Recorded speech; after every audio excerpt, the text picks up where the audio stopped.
Welcome to our channel. Today we how to authorize Trello to limit board visibility with Power UPS detailed guide step by step clearly.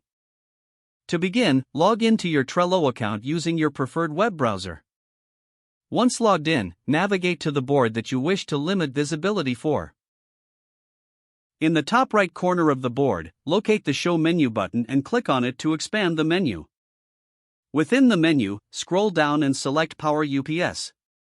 This action will take you to the Power UPS page specific to your board.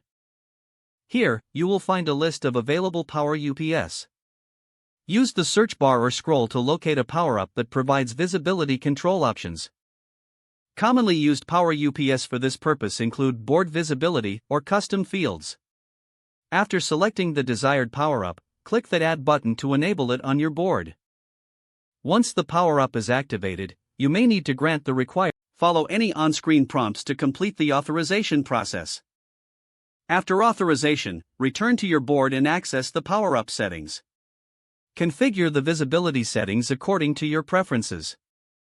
You may have options like limiting board access to specific team members or making the board private.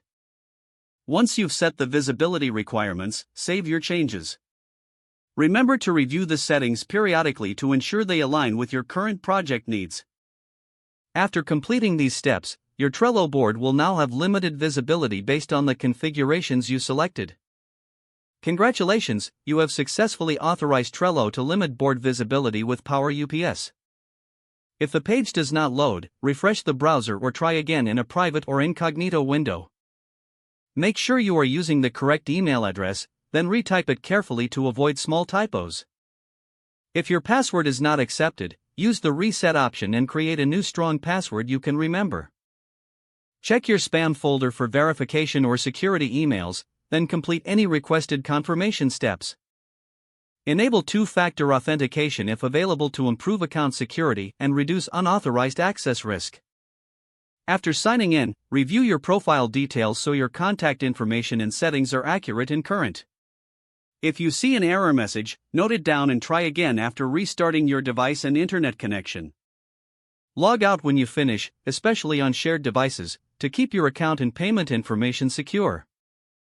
If the page does not load, refresh the browser or try again in a private or incognito window. Make sure you are using the correct email address, then retype it carefully to avoid small typos. If your password is not accepted, use the reset option and create a new strong password you can remember. Check your spam folder for verification or security emails, then complete any requested confirmation steps. Don't forget to like this video and subscribe to our channel for more step-by-step tech guides.